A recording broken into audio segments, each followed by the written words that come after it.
Hey, hello there. Let's continue with this history of the Great Gatsby. We're having a recall about the history till the moment. We have met the main characters, Nick Carraway, Nancy and Tom Buchanan, Jordan Baker, who's a friend of them, uh, Gatsby itself, George Wilson and Myrtle Wilson, and Myrtle, who's the mistress of Tom. We're men, but okay.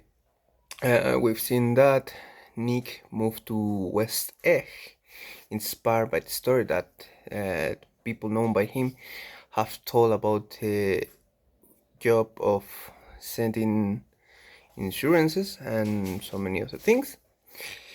And we've seen how Gatsby was presented as this shadow of a gentleman, a very somehow creep but interesting man who always gives parties all the weekends at his house, and they are the biggest parties of the town.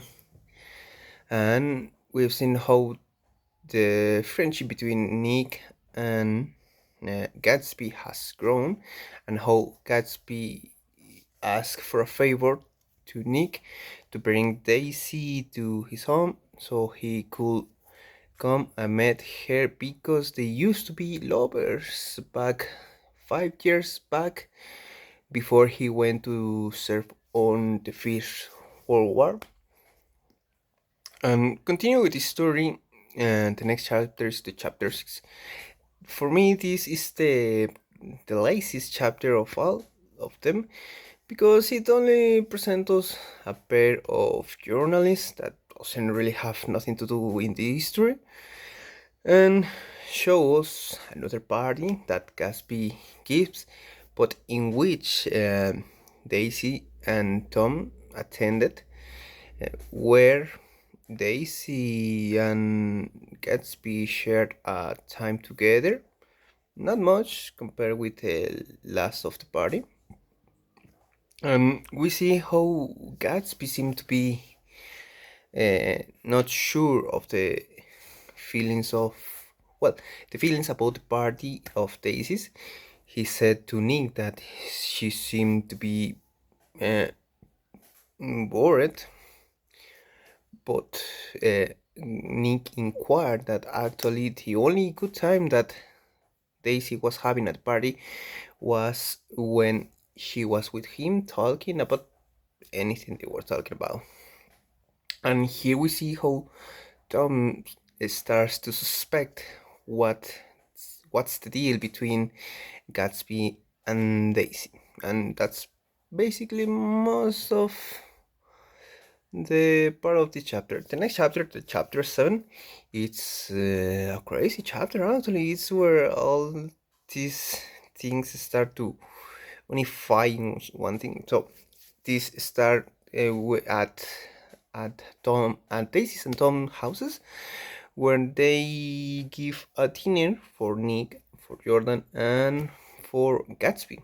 It's unbelievable that Tom had invited Gatsby to his house, having in mind that Tom has is suspicious about Gatsby and Daisy's. But this happened. Here happened that Gatsby and Daisy share time, and when Tom went for some drinks, Gatsby and Daisy kiss in front of Jordan and Nick, and there seemed not to be a big deal. But then Tom came back, brought the drinks, and had the dinner. But out of sudden, and Daisy uh, says, "Why don't we go to the town?" But no one really seemed to want to go to the town. But she insisted, and they ended going to the town. Uh, Once they were starting to go into town, I haven't done too much. Gatsby had her car and Tom had her car. So Daisy said that Gatsby and her went on the Tom's coupe, and Tom, Nick, and Jordan could go in Gatsby's car. So they went. Tom hurried up while Gatsby and Daisy went a bit slower, enjoying their trip. So they arrived to New York, and somehow Tom arrived to the gas station of George Wilson and told him about selling the Gatsby's car instead of his coupe. That was the deal that he had with George. But then later that night, they all together gather in some kind of hotel where they were supposed to have. Before this, George Wilson seemed to be a little sick, and we now know that he knows about this affair her wife has, but he doesn't really know with who she has this affair. So here Tom's start to feeling very weird because he knows that he's actually probably losing his wife and losing his mistress because George is trying to to get a budget to move to another part of the country. But this time Tom starts to be very very preoccupied. So once when they were at the hotel's hall, they supposed to have a drink, but here the things start to warm up because Tom starts to ask question after question to Gatsby about who he is, what he wants with Daisy, and Gatsby answer in a very brave way, saying that Daisy don't really love him and she will leave him whenever they wanted, Gatsby and Daisy. And Daisy says that that's true. And after that, this was a very interesting part of this book. But after that, they decide to go back to the Gatsby's house. Gatsby and Daisy, they went back in Gatsby's car, and Nick, and Jordan went back in Tom's coupe. We just know that Gatsby and Daisy left before, and then Tom. But when Tom, Nick, and Jordan were going back to Tom's house, they saw that there's been an accident in front of George's gas station where tragically Myrtle has died. And they start at the accident where almost Tom crumbled in crying, but he didn't. But he immediately knew that this accident wasn't really an accident because he thought that it was Gatsby who has murdered Myrtle with his car, because everyone was saying that it was a yellow car, which was Gatsby's car. So because Tom earlier that day said that he will sell Gatsby car to George Wilson, he went to talk with George, and at this part we don't know, but later in the text we know that Tom said who was murdered to George for George to have used it from his bare hand. So they went back to Tom's house where Gatsby and Daisy were supposed to be, where they were there. So Tom just entered the house, call a taxi for Nick, and then just stay at home. In the garden, Nick found that Gatsby was waiting uh, to see if whether Daisy needs something to protect against the Tom, but he didn't really needed it. But at this time, we see that Daisy and Tom gather together. They hold their hands, and they give a interesting look at each other, assuming that something weird is happening there. By the other day, Nick and Gatsby have a small conversation about Gatsby's car, and Nick says that he better try to move maybe to the South or even to Canada. But Gatsby said no because Daisy needed him. After this, we see that Gatsby have a time in his pool, and while Nick goes to work.